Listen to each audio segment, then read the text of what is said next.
Hello dear student, कैसे हो आप सभी लोग। तो आज हम शुरू करते हैं हमारा जो सरफेस केमिस्ट्री का चैप्टर चल रहा है उसका पार्ट 3, ठीक है। और आज हम कुछ और सरफेस केमिस्ट्री के बारे में विस्तार से पढ़ेंगे। तो आइए स्टार्ट करते हैं। आज हम पढ़ेंगे अधिशोषण के प्रकार। अधिशोषण के प्रकार, ठीक है। टाइप्स ऑफ एडजॉर्प्शन, अधिशोषण कितने प्रकार के होते हैं उसके बारे में विस्तार से पढ़ेंगे। पिछली क्लास में हम लोगों ने अधिशोषण और अवशोषण में अंतर पढ़ लिया था। अधिशोषण की जो क्रियाविधि है, अधिशोषण ऊष्मा, इनके बारे में विस्तार से पढ़ चुके हैं। जो विद्यार्थी पहली बार इस वीडियो को देख रहे हैं वो मेरी पिछली 2 वीडियो को अवश्य देखें ताकि आपको यह पाठ बेहतरीन तरीके से समझ में आए, ठीक है बेटा। चलो, अधिशोषण के प्रकार में जो हम लोग पहला देखते हैं वो है आपका धनात्मक अधिशोषण। धनात्मक अधिशोषण, ठीक है। पॉजिटिव एडजॉर्प्शन, क्या मतलब है, नाम से स्पष्ट है, धनात्मक। यानी कि जब किसी ठोस पदार्थ की सतह पर या किसी ठोस अधिशोषक पदार्थ की सतह पर आने वाले जो अधिशोष्य पदार्थ हैं उनका अधिशोषण बढ़ता जाता है या अधिक मात्रा में अधिशोषण होता है, ठीक है। तो उस प्रकार की अभिक्रिया को, इस प्रकार की प्रोसेस को हम क्या कहते हैं बेटा, धनात्मक अधिशोषण। जैसे ये आपका अधिशोषक है, ठीक है, और यहाँ पर क्या हो रहे हैं, आपके पार्टिकल्स आकर अधिशोषित हो रहे हैं। अब जो अधिशोषण की मात्रा है वो क्या हो रही है, आपकी बढ़ती जा रही है, ठीक है। अब ध्यान रखना, ये हमेशा नहीं बढ़ती है, ये एक सीमा तक बढ़ती है, ठीक है। एक सीमा तक अधिशोषण क्या होता है, बढ़ता जाता है। तो इस प्रकार की प्रोसेस को हम क्या बोलते हैं, धनात्मक अधिशोषण। धनात्मक मतलब पॉजिटिव, बढ़ना, ठीक है। तो इस प्रकार की रासायनिक प्रक्रियाएं जिसमें अधिशोषण की मात्रा लगातार बढ़ती जाती है, ठीक है, उस प्रकार की प्रोसेस को हम बोलते हैं धनात्मक अधिशोषण, ठीक है बेटा, समझ में आ गया। और दूसरा है आपका ऋणात्मक अधिशोषण।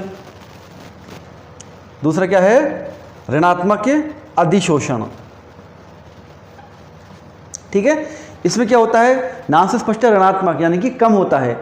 अर्थात इस प्रकार की रासायनिक अभिक्रियाएं जिसमें किसी ठोस पदार्थ की सतह पर अधिशोषण की मात्रा कम होती है, ठीक है। जो अधिशोषण होना चाहिए था वो अधिशोषण नहीं होता है, अधिशोषण कम हो जाता है या अधिशोषण की मात्रा कम होती जाती है, उसे हम क्या बोलते हैं बेटा, ऋणात्मक अधिशोषण, ठीक है। समझ में आ गया आप लोगों को, ठीक है बेटा। इसको हम ऐसे भी समझ सकते हैं कि धनात्मक अधिशोषण में क्या होता है कि जो अधिशोष्य पदार्थ है, अधिशोष्य, ठीक है, इसकी अधिक मात्रा का क्या होता है, अधिशोषण होता है, ठीक है। और ऋणात्मक अधिशोषण में क्या होगा बेटा, इसमें जो अधिशोष्य पदार्थ होता है उसकी कम मात्रा का अधिशोषण होता है। जितनी मात्रा होनी चाहिए थी उतनी अधिशोषित नहीं होती, बल्कि बहुत कम मात्रा क्या होती है, अधिशोषित होती है। तो उसे हम क्या बोलते हैं, ऋणात्मक अधिशोषण।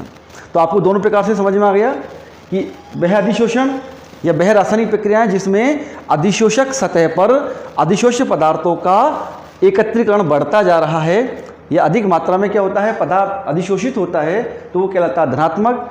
और वह रासायनिक प्रक्रिया जिसमें अधिशोषक पदार्थ की सतह पर अधिशोष्य पदार्थ की जो मात्रा होती है वो कम अधिशोषित होती है या उसका कम भाग अधिशोषित होता है, उसे हम बोलते हैं ऋणात्मक अधिशोषण।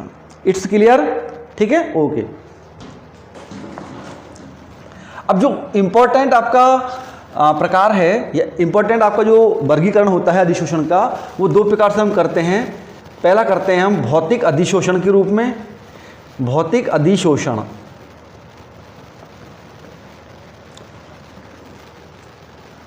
भौतिक अधिशोषण यानी कि अब हम जो अधिशोषण का प्रकार है या जो हम टाइप्स ऑफ एडजॉर्प्शन है वो हम पढ़ेंगे। जो अधिशोष्य पदार्थ होता है और जो अधिशोषक पदार्थ होता है उनके बीच में जो आकर्षण बल है, उनके बीच में किस प्रकार की बॉन्डिंग हो रही है या आकर्षण हो रहा है, उस आधार पर इनका वर्गीकरण 2 प्रकार से होता है। कौन कौन से प्रकार हैं बेटा, पहला है आपका भौतिक अधिशोषण, इसको हम बोलते हैं फिजिकल एडजॉर्प्शन, ठीक है। या इसको हम क्या बोलते हैं अन्य शब्दों में, फिजियोजॉर्प्शन। भौतिक अधिशोषण को क्या कहते हैं बेटा, फिजिकल एडजॉर्प्शन या फिजियोजॉर्प्शन, ठीक है। अब देखो समझते हैं क्या होता है भौतिक अधिशोषण। ये आपका कोई अधिशोषक पदार्थ है, ये है आपका अधिशोषक यानी कि एडजॉर्बेंट, अधिशोषक एडजॉर्बेंट। और इसकी सतह पर क्या हो रहा है बेटा, इसकी सतह पर कौन आ रहे हैं, एडजॉर्बेट आ रहे हैं। क्या आ रहे हैं, एडजॉर्बेट यानी कि अधिशोष्य आ रहे हैं।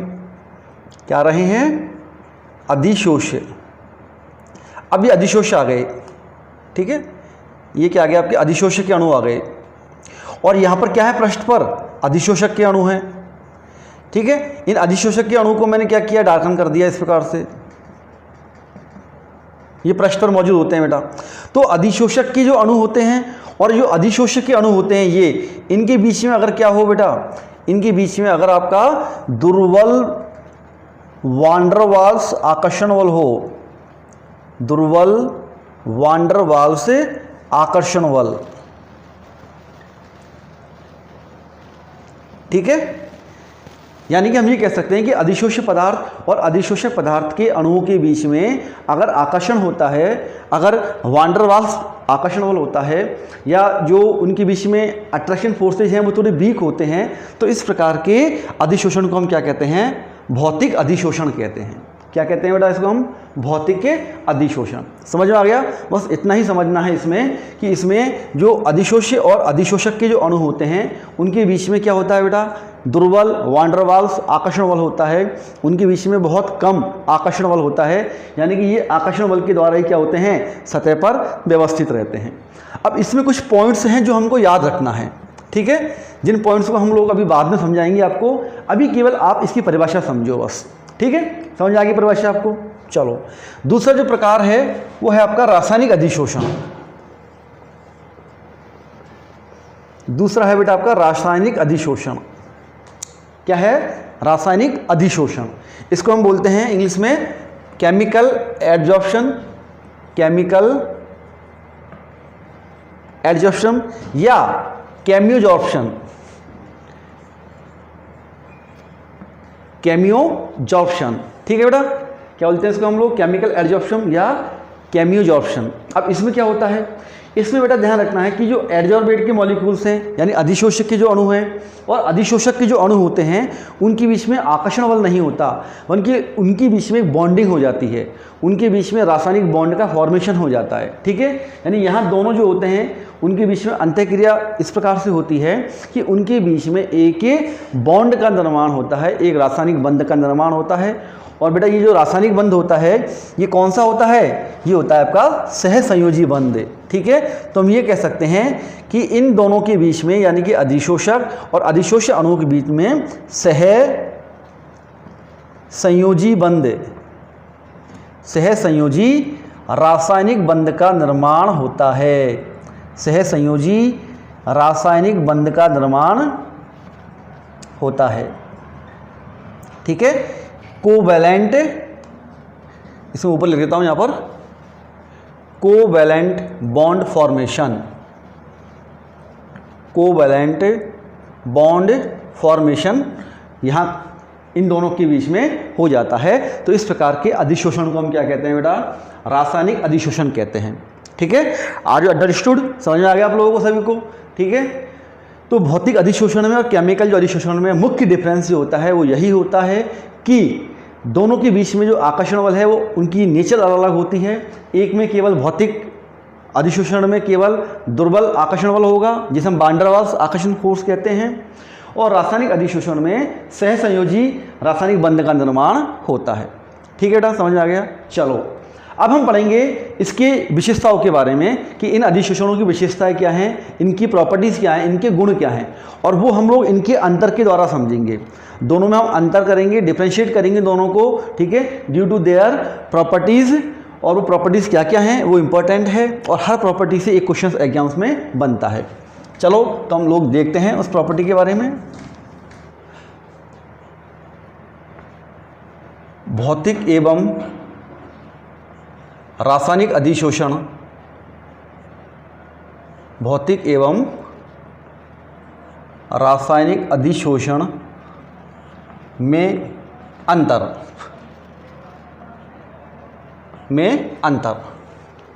ठीक है। Differences between physical and chemical absorption. अब हम अंतर पढ़ेंगे तो बेटा मैंने यहाँ पे लिख लिया भौतिक और मैंने यहाँ पे लिख लिया है रासायनिक अधिशोषण। रासायनिक अधिशोषण, ठीक है, भौतिक अधिशोषण। अब देखो पहला जो अंतर है वो है इनका आकर्षण के आधार पर। आकर्षण या हम कह सकते हैं कि प्रकृति के आधार पर। पहला जो अंतर है इन दोनों के बीच में वो हम लिखेंगे इनकी आकर्षण या प्रकृति के आधार पर। तो मैंने आपको बताया था अभी थोड़ी देर पहले, क्या था बेटा कि यहाँ पर जो अधिशोष एवं अधिशोषक, अधिशोष एवं अधिशोषक अणुओं के मध्य दुर्बल वांडर वाल्स आकर्षण बल होता है। आकर्षण बल होता है, ठीक है। और यहाँ पर हम क्या लिखेंगे, क्या लिखेंगे कि अधिशोष्य एवं अधिशोषक अणुओं के मध्य क्या होते हैं बेटा, रासायनिक बंध होते हैं। रासायनिक बंध होते हैं। कौन सा होता है, सहसंयोजी बंध, सहसंयोजी प्रकार का, ठीक है। तो ये आपका पहला अंतर हो गया कि इनके बीच में तो क्या होता है, दुर्बल वांडरवाल्स आकर्षण बल होते हैं और इनके बीच में क्या होते हैं, रासायनिक बंध होते हैं, ठीक है। दूसरी जो इनकी प्रॉपर्टीज़ होती है, ये विशेषता भी है इनकी, ध्यान रखना, ये अंतर भी है दोनों के बीच में और ये विशेषता भी हैं। दूसरा जो विशेषता है वो है इनकी विशिष्ट प्रकृति या विशिष्टता, ठीक है। तो विशिष्टता का मतलब होता है कि ये जो होते हैं आपके विशिष्ट नहीं होते, ये विशिष्ट नहीं होते हैं। बेटा विशिष्ट का मतलब यह है कि जो अधिशोषण होता है वो इतना इंपॉर्टेंट नहीं होता, महत्वपूर्ण नहीं होता, क्योंकि पार्टिकल्स क्या होते हैं, सतह पर अधिशोषित होते हैं। अधिशोषित होने के बाद में सतह को छोड़ भी सकते हैं, सतह पर वापस भी आ सकते हैं। तो इसीलिए ये जो आपका प्रक्रम होता है ये विशिष्ट नहीं होता, इंपॉर्टेंट नहीं होता, महत्वपूर्ण नहीं होता, क्योंकि इसमें अधिशोषण की जो घटना होती है वो संपन्न हो भी सकती है और किन्हीं कारकों के द्वारा, जैसे ताप के द्वारा, दाब के द्वारा, वो अधिशोषण आपका वापस क्या हो सकता है, डेस्ट्रो हो सकता है, यानी कि पार्टिकल सतह को छोड़कर वापस जा सकते हैं। तो इसलिए इसकी नेचर विशिष्ट नहीं होती। लेकिन ये क्या होता है बेटा आपका, ये स्पेसिफिक होता है, स्पेसिफिक यानी कि विशिष्ट होता है। ये इसकी प्रकृति क्या होती है बेटा, विशिष्ट होती है। क्यों होती है, क्योंकि इसमें एक बार जो बॉन्डिंग हो जाती है अधिशोष के पार्टिकल और अधिशोषक के पार्टिकल्स के बीच में जब बॉन्डिंग हो जाती है, बंध बन जाता है, तो अधिशोषक के पार्टिकल्स जो होते हैं, जैसे ये आपका अधिशोष के पार्टिकल्स होते हैं, ये अधिशोषक है आपका, ठीक है। तो ये पार्टिकल्स बॉन्डेड हो गए, तो अब ये पार्टिकल आपके वापस बाहर नहीं जा सकते, यानी कि इनका पलायन नहीं हो सकता, क्योंकि बॉन्डेड हैं, इसलिए अधिशोषण अगर एक बार हो गया तो वो हो गया। अब ये अधिशोषण क्या है आपका, डेस्ट्रो आसानी से नहीं हो पाता, सामान्य स्थितियों में नहीं हो पाता, इसलिए इसकी नेचर क्या होती है, विशिष्ट होती है, स्पेसिफिक होती है। समझ में आ गया बेटा, ठीक है। चलो ये आपका दूसरा अंतर हो गया। तीसरा अंतर हम समझते हैं। तीसरा है बेटा इनका अधिशोषण ऊष्मा। अधिशोषण ऊष्मा, ठीक है।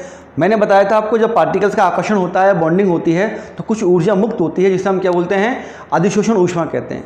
अब चूंकि देखो यहाँ भौतिक अधिशोषण में क्या हो रहा है, भौतिक अधिशोषण में जो आपका ये ठोस पदार्थ है, ठोस अधिशोषक होता है, ठीक है। ये जो आपका ठोस अधिशोषक है और जो आपके पार्टिकल्स आ रहे हैं, इनके बीच में क्या है, दुर्बल आकर्षण बल है। चूंकि दुर्बल आकर्षण बल है, इसलिए यहाँ पर जो ऊष्मा निकलती है उसका मान क्या होता है, कम होता है, ठीक है। कम क्यों होता है, क्योंकि इस आकर्षण को तोड़ने के लिए हमको कम ऊर्जा की आवश्यकता होती है, ठीक है। तो यहाँ पर जो अधिशोषण ऊष्मा का मान होता है वो 20 से 40 किलो जूल प्रति मोल के रूप में होता है।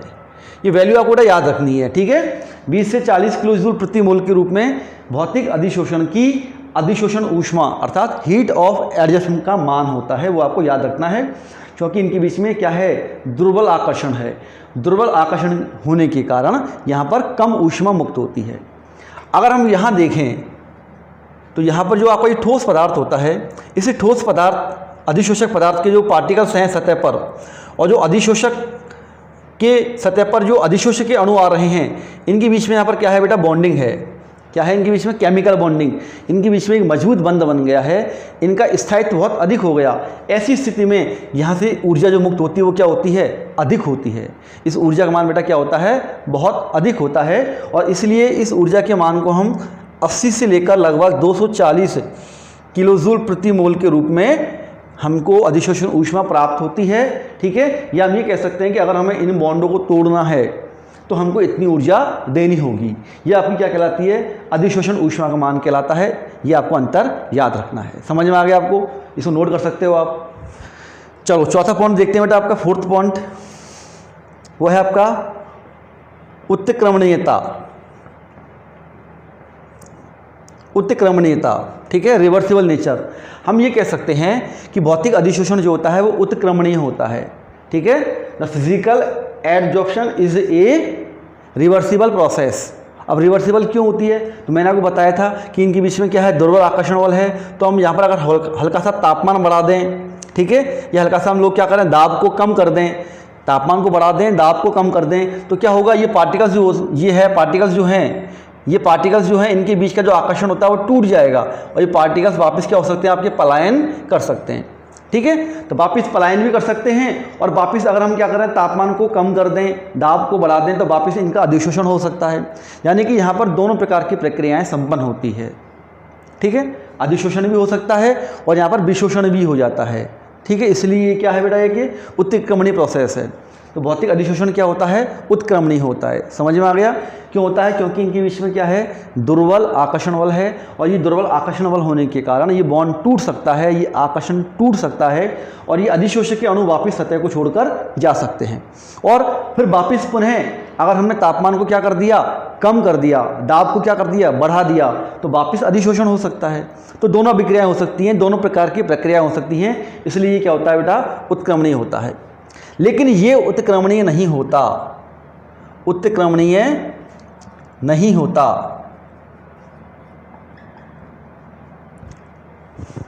ठीक है, उत्क्रमणीय नहीं होता। क्यों नहीं होता? देखो बेटा, यहां पर क्या हो गया? बॉन्ड बन गया। यहां पर कौन सा बॉन्ड बन गया? केमिकल बॉन्ड, जिसे हम बोलते हैं कोवैलेंट बॉन्ड, सहसंयोजी बंध बन गया है। और ये बंध क्या होता है? मजबूत होता है।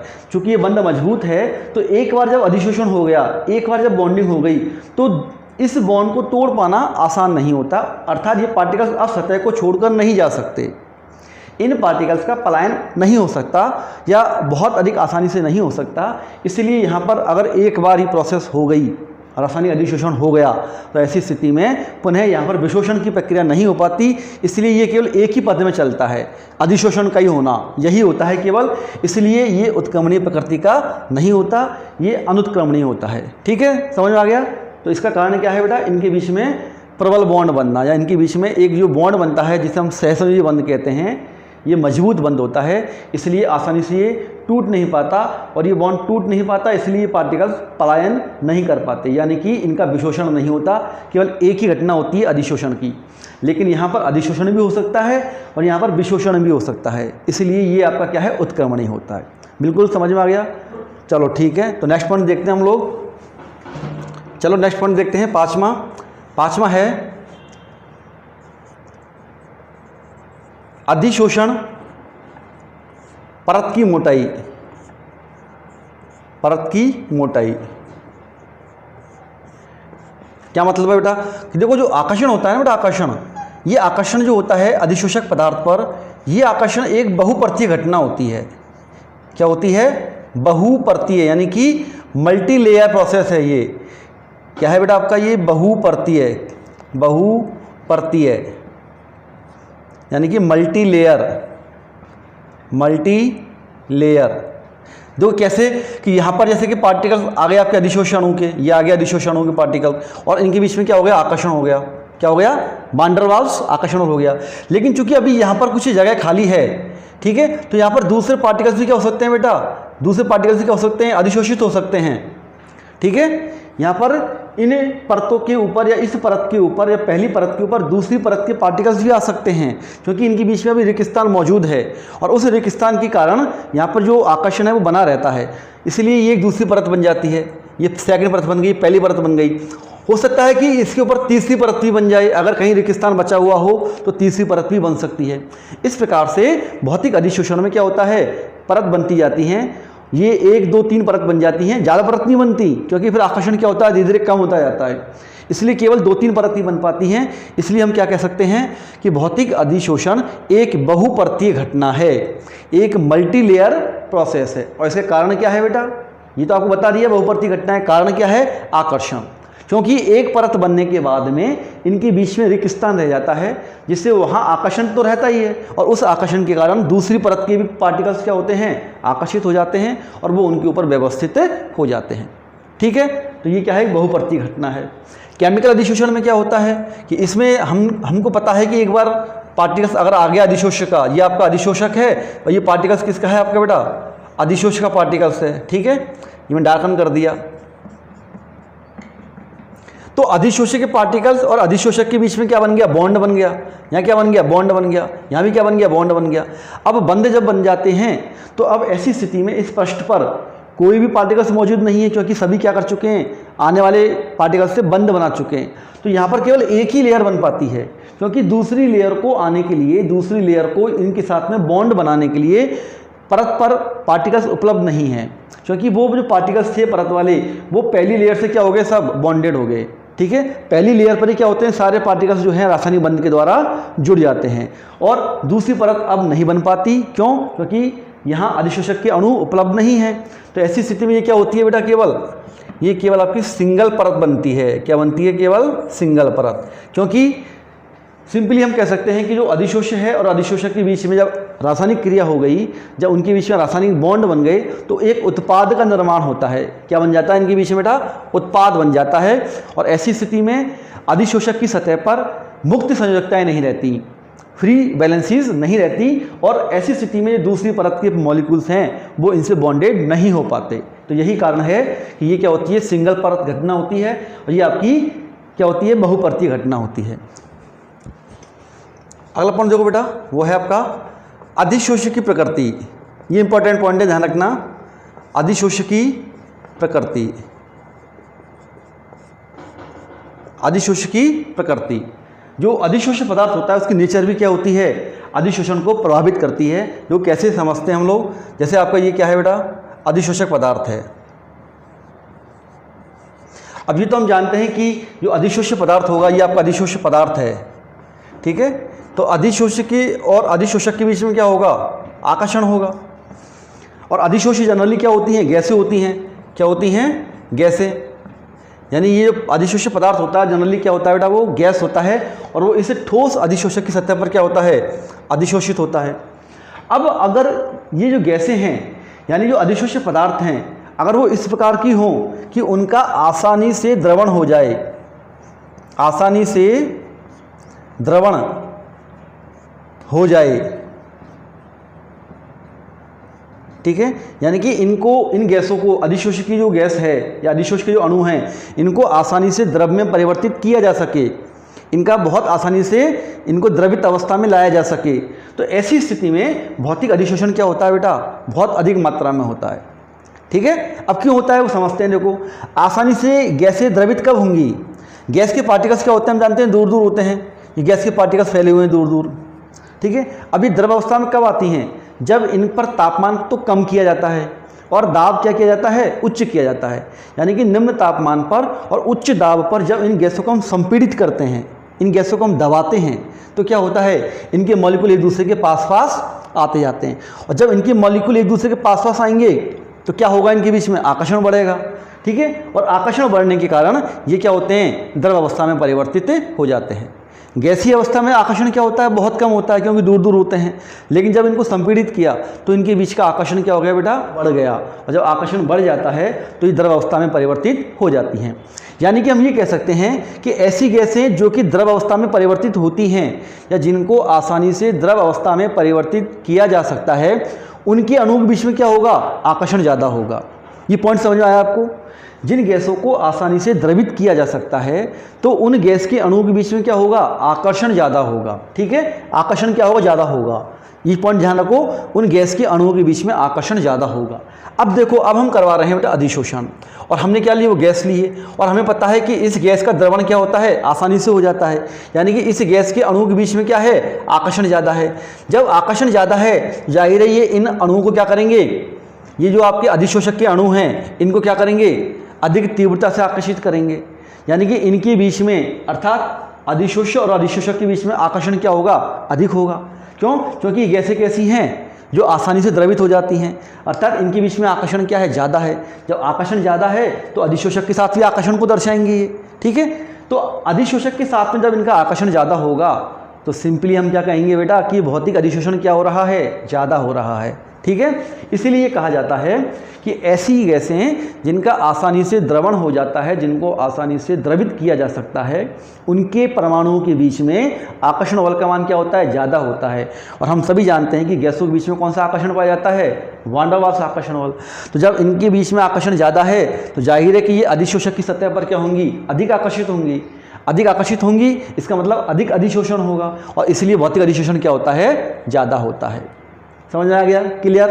अब यहाँ देखो केमिकल बॉन्डिंग में क्या होता है।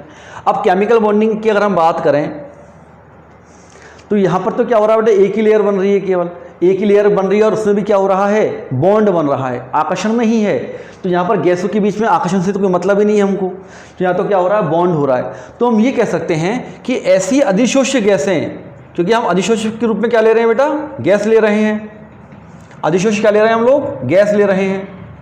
तो हम ये कह सकते हैं कि ऐसी गैसें जो आसानी से बॉन्ड बना लेती हैं, ठीक है, यानी जिनकी नेचर इस प्रकार से है कि वो अधिशोषक के साथ में आसानी से क्या करें, बंधित हो जाएं, बॉन्ड बना लें, तो वो गैसें क्या होंगी, आसानी से रासायनिक अधिशोषण को दर्शाएंगी, ठीक है।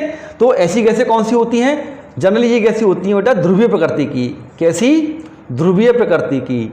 और ध्रुवीय प्रकृति का मतलब क्या होता है बेटा, ऐसी गैसें जिसमें पॉजिटिव और नेगेटिव दोनों प्रकार की स्पीसीज उपस्थित हों, या ऐसी स्पीसीज उपस्थित हों जिन पर या तो पार्शली आवेश हों, पॉजिटिव नेगेटिव, या कंप्लीटली आवेश हों, तो उसे हम क्या बोलते हैं बेटा, ध्रुवीय प्रकृति कहते हैं। क्या कहते हैं, ध्रुवीय नेचर। और इस प्रकार की जो गैसें होती हैं वो आसानी से क्या होती हैं, बॉन्डेड हो जाती हैं, बॉन्ड का निर्माण कर लेती हैं, ठीक है। तो हम ये कह सकते हैं कि ऐसी गैसें जो आसानी से, ऐसी गैसें ऐसे अधिशोष्य जो आसानी से अधिशोषक के साथ बॉन्ड बना लेती हैं या रासायनिक यौगिक का निर्माण कर लेती हैं, वो गैसें जो होती हैं वो इस अधिशोषण को अधिक दर्शाती हैं।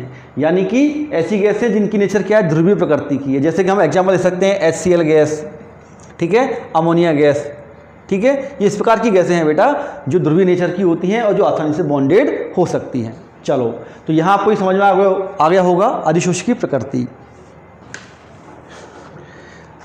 नेक्स्ट पॉइंट देखते हैं बेटा, सक्रियण ऊर्जा।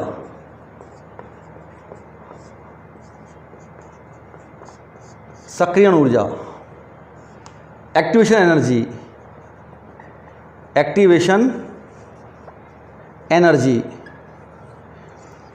क्या मतलब है इसका, समझते हैं हम लोग। अब बेटा पहले तो ये समझते हैं कि सक्रियण ऊर्जा होती क्या है, एक्टिवेशन एनर्जी क्या होती है। जो बेटा जब कोई अभिक्रिया संपन्न होती है, जब भी कोई अभिक्रिया संपन्न होती है, जैसे माना कि मैं एक ग्राफ बना रहा हूँ आपको, ये आपका है रिएक्शन प्रोग्रेस। हम काइनेटिक्स में पढ़ेंगे विस्तार से इसके बारे में, अभी क्या समझा रहा हूँ मैं आपको, अभिक्रिया की प्रगति। और ये बेटा क्या है, आपकी एनर्जी, ऊर्जा। क्या है बेटा, ऊर्जा, एनर्जी। तो जब कोई अभिक्रिया संपन्न होती है तो उसका जो एनर्जी डायग्राम होता है वो कुछ इस प्रकार से बनता है, ऐसे बनता है कुछ, ठीक है। अब देखो बेटा होता क्या है कि यहाँ पर जो स्पीसीज लेते हैं इस जगह पर, वो हम लेते हैं क्रियाकारक। क्या लेते हैं, क्रियाकारक। और यहाँ पर हम क्या लेते हैं बेटा, उत्पाद। ये तो उल्टा भी हो सकता है आपका, जैसे ये क्रियाकारक तो ऊपर हो और उत्पाद नीचे हो, ऐसे भी हो सकता है, डिपेंड करता है अभिक्रिया की प्रकृति कैसी है, ठीक है। तो देखो सिंपली समझते हैं, एक कंसेप्ट है केवल सक्रियण ऊर्जा का, कि जब क्रियाकारक अभिक्रिया होती है और उस अभिक्रिया में क्रियाकारकों के मध्य में जब क्रियाएं होती हैं तो ये क्रियाकारक किसमें बदलते हैं, उत्पाद में बदलते हैं, हम सभी जानते हैं। लेकिन इन क्रियाकारकों को उत्पाद में बदलने के लिए इस ऊर्जा अवरोध को पार करना होता है। ये क्या है बेटा, एक अवरोध है, ये एक पहाड़ जैसा होता है, और यहाँ अगर हम इसकी एनर्जी लेके चलें तो ये इसकी ऊर्जा होती है। इसे हम क्या बोलते हैं बेटा, ऊर्जा अवरोध, एनर्जी हिंड्रेंस, ठीक है, ऊर्जा अवरोध। तो इन क्रियाकारकों को उत्पाद में बदलने के लिए इस ऊर्जा को प्राप्त करना आवश्यक होता है, ठीक है। तो यहाँ तक की जो ऊर्जा होती है क्रियाकारकों के लिए, यानी कि क्रियाकारकों के लिए वह न्यूनतम ऊर्जा या क्रिया कारकों की वह न्यूनतम आवश्यक ऊर्जा जो उनके पास होने से वो आसानी से किसमें बदल जाते हैं, उत्पाद में बदल जाते हैं, उसे हम बेटा क्या बोलते हैं, सक्रियण ऊर्जा कहते हैं। ये क्या है आपका, सक्रियण ऊर्जा, EA। इसको हम शो करते हैं EA के द्वारा। तो ये आपका जो ऊर्जा का जो ये आपका जो क्रम है, ये वाला, ये आपका जो मान है, ये आपका क्या कहलाता है बेटा, सक्रियण ऊर्जा कहलाती है। अर्थात क्रियाकारी अणुओं को या क्रियाकारी अणुओं के लिए आवश्यक वह न्यूनतम ऊर्जा जो कि अभिक्रिया में उनको उत्पाद में बदलने के लिए आवश्यक होती है, उसे हम बोलते हैं सक्रियण ऊर्जा। समझ में आ गया। अब देखो यहाँ तो क्या हो रहा है बेटा, यहाँ पर भौतिक अधिशोषण में क्या होता है, केवल आकर्षण होता है। क्या होता है, केवल आकर्षण होता है। ये आपके अधिशोष्य हैं, ये आपके अधिशोषक हैं, ठीक है। तो इनके बीच में क्या है, जस्ट आकर्षण है। और ऐसी स्थिति में आकर्षण होने के कारण यहाँ पर सक्रियण ऊर्जा का कोई कंसेप्ट होगा ही नहीं। तो यहाँ पर तो सक्रियण ऊर्जा का प्रभाव क्या होगा, प्रभाव नहीं होगा, प्रभाव नहीं होगा। क्यों नहीं होगा, क्योंकि बेटा यहाँ पर इनके बीच में अभिक्रिया नहीं हो रही है, इनके बीच में उत्पाद नहीं बन रहा है, ठीक है। यहाँ पर ये दोनों आपस में जो है हम क्रिया नहीं कर रहे हैं, यहाँ पर एक जस्ट केवल आकर्षण है, इसलिए यहाँ पर सक्रियण ऊर्जा का जो पद है उसकी कोई महत्ता नहीं है। तो हम ये कह सकते हैं कि भौतिक अधिशोषण में सक्रियण ऊर्जा का कोई प्रभाव नहीं होता, यानी इसका कोई महत्व नहीं होता। लेकिन रासायनिक अधिशोषण जो होता है उसमें इसका महत्व होता है, क्योंकि रासायनिक अधिशोषण में क्या होता है बेटा, रासायनिक अधिशोषण में इनके बीच में बॉन्ड बनते हैं। क्या बनते हैं, बॉन्ड। और हम ये जानते हैं जब कोई अभिक्रिया होती है, जैसे आपकी अभिक्रिया है A+B और क्या बन गया आपका, उत्पाद बन गया। तो क्या होता है, इन A और B के बीच में क्या होती है, अभिक्रिया होती है, तो बॉन्ड बनते हैं ना, जो पुराने बंध होते हैं वो टूट जाते हैं और नए बंधों का निर्माण होता है, ठीक है। तो यहाँ पर क्या होता है बेटा, इनके बीच में बॉन्डिंग होती है और इनके बीच में बॉन्डिंग होने के कारण इनके लिए उत्पाद में बदलने हेतु, यानी कि बॉन्ड को बनाने हेतु, उत्पाद में बदलने हेतु, यानी कि इस बॉन्ड को बनाने हेतु इनके लिए सक्रियण ऊर्जा का होना आवश्यक है। यानी कि इन क्रियाकारी अणुओं के बीच में, दोनों क्रियाकारी हुए एक प्रकार से, यही आपस में क्रिया कर रहे हैं दोनों, ये भी आपस में क्रिया कर रहे हैं दोनों। तो इन दोनों के पास में ऊर्जा की एक वह न्यूनतम आवश्यक मात्रा होनी चाहिए जो क्या करे, इनको उत्पाद में बदल दे, उत्पाद में परिवर्तित कर दे। क्योंकि रासायनिक अधिशोषण में क्या बनता है, उत्पाद बनता है। तो इसलिए यहाँ पर सक्रियण ऊर्जा का क्या है, महत्व है। अब बताओ, अगर सक्रियण ऊर्जा का मान कम होगा तो उत्पाद ज़्यादा बनेगा या अधिक होगा तो ज़्यादा बनेगा? डेफिनेटली ये ऊर्जा अवरोध जितना कम होगा, ये ऊर्जा अवरोध जितना कम होगा, उत्पाद उतना ही क्या होगा, ज़्यादा मात्रा में बनेगा। ठीक है, समझ में आया भाई। ये ऊर्जा अवरोध जो है, अगर सपोज ऐसा होता, इस तरह से होता, तो ये ऊर्जा क्या होती है, यही होती है ना, इतनी सी होती। ये भी तो क्या है, सक्रियण ऊर्जा है। तो हम क्या कह सकते हैं कि किसी रासायनिक अभिक्रिया में क्रिया कारकों को उत्पाद में बदलने के लिए सक्रियण ऊर्जा का मान क्या होना चाहिए, कम होना चाहिए। ठीक है, तो अब क्या होगा कि यहाँ पर रासायनिक अधिशोषण में हम ये कह सकते हैं कि सक्रियण ऊर्जा की आवश्यकता होती है, और सक्रियण ऊर्जा का मान जितना कम होगा, अधिशोषण की मात्रा क्या होगी, उतनी ही अधिक होगी। ठीक है, कौन सा अधिशोषण की, रासायनिक अधिशोषण की। समझ में आ गया। ध्यान रखें, सक्रियण ऊर्जा वह आवश्यक ऊर्जा होती है जो क्रिया कारकों के लिए आवश्यक होती है ताकि उत्पाद में बदल जाएं। अब इसका मान जितना कम होगा, क्रिया कारक की उतनी ही अधिक अणु उत्पाद में बदलेंगे। तो ऐसी स्थिति में हम ये कह सकते हैं कि अगर अधिशोष्य और अधिशोषक के अणुओं के बीच में जो बॉन्डिंग हो रही है, उस बॉन्डिंग में सक्रियण ऊर्जा का मान कम है, तो रासायनिक अधिशोषण जो है वो आसानी से होता है और बहुत तीव्रता से होता है, अधिक मात्रा में होता है। ठीक है बेटा, तो ये कंसेप्ट किसका, आपका सक्रियण ऊर्जा का कंसेप्ट है। समझ में आ गया होगा, तो याद रखना है। दोबारा समझा देता हूँ मैं संक्षेप में एक बार। भौतिक अधिशोषण के लिए सक्रियण ऊर्जा का कोई प्रभाव नहीं होता, क्योंकि इसमें जस्ट आकर्षण होता है, इनके बीच में कोई क्रिया नहीं होती, उत्पाद नहीं बनता, इसलिए यहाँ सक्रियण ऊर्जा पद की कोई महत्ता नहीं है। लेकिन रासायनिक अधिशोषण में इन दोनों के बीच में बॉन्डिंग होती है, केमिकल बॉन्ड होता है, रासायनिक क्रिया होती है, उत्पाद बनता है, इसलिए इनके लिए सक्रियण ऊर्जा का महत्व है। और सक्रियण ऊर्जा का मान जितना कम होगा, केमिकल अधिशोषण उतना ही अधिक होता है। ओके बेटा, चलो नेक्स्ट जो है वो है आपका ताप का प्रभाव। ताप का प्रभाव, ठीक है। अब देखो भौतिक अधिशोषण में क्या होगा बेटा, भौतिक अधिशोषण में जस्ट आकर्षण है। ठीक है, जस्ट क्या है, आकर्षण है, ये आकर्षण है केवल इनके बीच में। तो अगर हम लोग क्या करें, ताप को बढ़ा दें, तो ताप को बढ़ाने पर क्या होगा, आकर्षण टूट जाएगा, और आकर्षण टूटते ही ये अणु क्या होंगे, आगे पराजित कर जाएंगे। तो ऐसी स्थिति में भौतिक अधिशोषण का मान क्या हो जाएगा, कम हो जाएगा। तो हम यहाँ क्या कह सकते हैं कि ताप बढ़ाने पर भौतिक अधिशोषण क्या होता है बेटा, भौतिक अधिशोषण क्या होता है, क्या होता है, कम होता है। वेरी गुड, आप सभी ने सही सोचा मन में, मुझे पता है आपने यही सोचा होगा कि ताप बढ़ाने पर भौतिक अधिशोषण का मान क्या होता है, कम होता है, क्योंकि ये जो आकर्षण है वो टूट जाएगा और आकर्षण टूटते ही जो पार्टिकल्स अधिशोषित हो रहे थे वो क्या होंगे, सतह से बाहर निकल जाएंगे। कंसेप्ट क्लियर हो गया। अब देखो यहाँ पर जो मुख्य कंसेप्ट क्या है कि यहाँ पर ताप को बढ़ाने पर, मैं लिख देता हूँ पहले, यहाँ अगर हम ताप बढ़ाते हैं, ताप बढ़ाने पर, तो यहाँ पर क्या होता है बेटा, रासायनिक अधिशोषण बढ़ता है। रासायनिक अधिशोषण बढ़ता है। क्या होता है, ये पहला पंक्ति को पढ़ो, ताप बढ़ाने पर रासायनिक अधिशोषण बढ़ता है। अब ऐसा क्यों होता है? आप ये कह सकते हो कि सर यहाँ पर क्या है, पार्टिकल्स आपके अधिशोषित हो रहे हैं, इनके बीच में क्या है बेटा, केमिकल बॉन्डिंग है। तो आप ये कह सकते हो सर कि केमिकल बॉन्डिंग है, ताप बढ़ाएंगे, बॉन्ड टूट जाएगा और अणु बाहर निकल जाएंगे, तो अधिशोषण कम होना चाहिए। लेकिन नहीं बेटा, ये तो बताओ कि इनके बीच में जो बॉन्डिंग हुई, इनके बीच में जो बंध बना वो क्यों बना? वो बंध इसलिए तो बना कि सक्रिय ऊर्जा क्या है, इनकी कम है। मैंने अभी आपको समझाया था, वो चार्ट बनाया था आपको, यहाँ पर इस प्रकार से मैंने चार्ट बनाया था अभी आपको। तो वो चार्ट क्या था, ये क्रियाकारक था आपका रिएक्टेंट, ये आपका उत्पाद है। अब ये क्रियाकारक उत्पाद में कब बदल रहा है, जब वो इस ऊर्जा को पार करेगा। ठीक है, इतनी ऊर्जा होनी चाहिए। अब इतनी ऊर्जा कहाँ से आएगी? अणुओं को टक्करों से आएगी। अणुओं के मध्य जो टक्करें होती हैं उनसे ये ऊर्जा प्राप्त होती है। अभी हम पढ़ेंगे रासायनिक बलगति वाले पाठ में, तो ये जो ऊर्जा आती है वो बेटा टक्करों से आती है। ठीक है, और जब तक ये ऊर्जा नहीं होगी, ये क्रियाकारक क्या करेंगे, आपके बंध नहीं बनाएंगे और उत्पाद नहीं बदलेंगे। बेटा बंध बनाने का सीधा मतलब समझ जाओ आप कि बंध बनाने का मतलब है कि उत्पाद बन रहा है।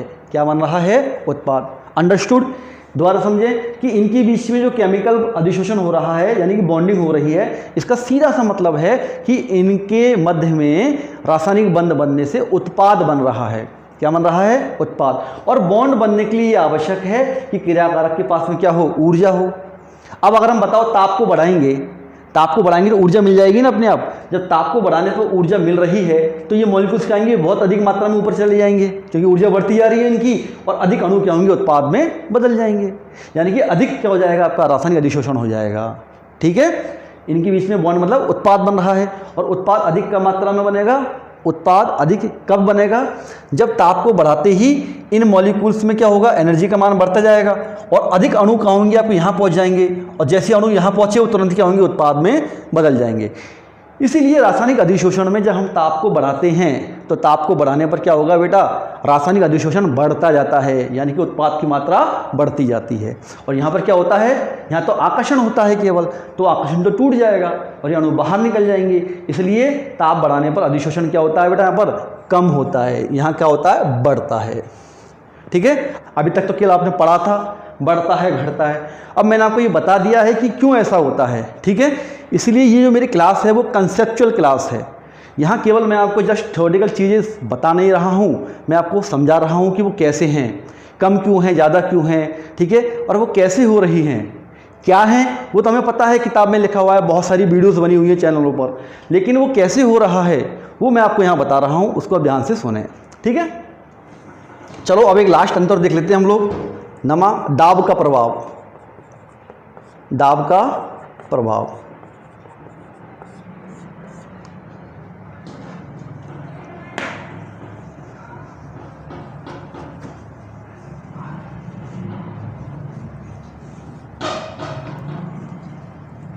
अब देखो बेटा, दाब का मतलब क्या है, जैसे आपका ये भौतिक अधिशोषण की बात करता हूँ मैं, और भौतिक अधिशोषण में मैंने क्या बताया था आपको कि इनके बीच में आकर्षण है।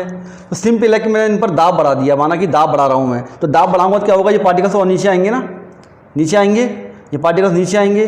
जब ये पार्टिकल्स नीचे आएंगे तो इनका पृष्ठ से संपर्क क्या होगा, बढ़ेगा, और पृष्ठ से संपर्क बढ़ेगा तो जाहिर है कि आकर्षण बढ़ेगा, और आकर्षण बढ़ेगा तो क्या होगा, भौतिक अधिशोषण बढ़ेगा। तो सिंपली हम यहाँ कह सकते हैं कि दाब को अगर मैं बढ़ाता हूँ तो अधिशोषण क्या होगा आपका, भौतिक अधिशोषण क्या होगा बेटा, भौतिक अधिशोषण क्या होगा आपका, बढ़ेगा।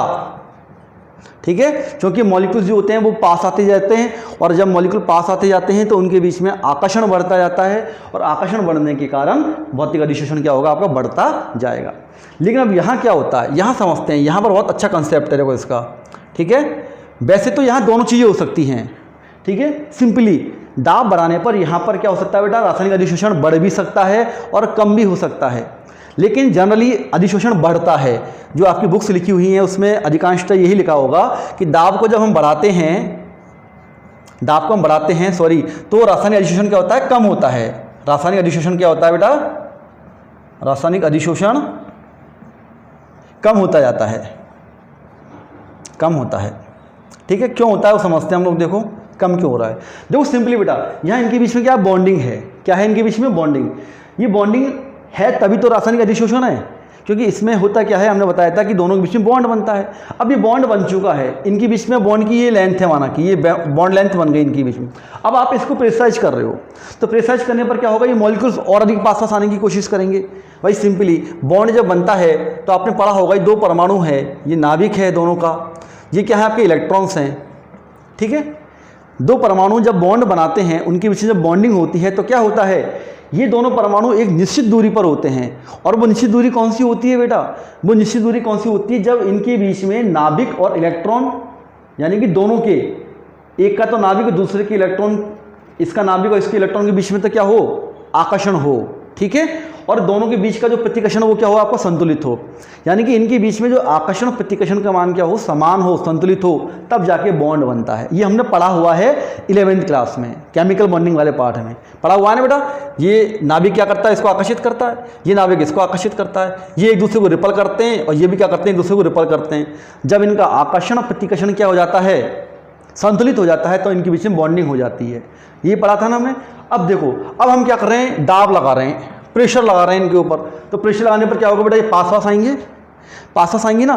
तो जब ये ज़्यादा पास आ जाते हैं तो इनके बीच में प्रतिकर्षण क्या होता है बेटा, नाभिक का प्रतिकर्षण और इलेक्ट्रॉन का प्रतिकर्षण क्या होता है, अधिक हो जाता है।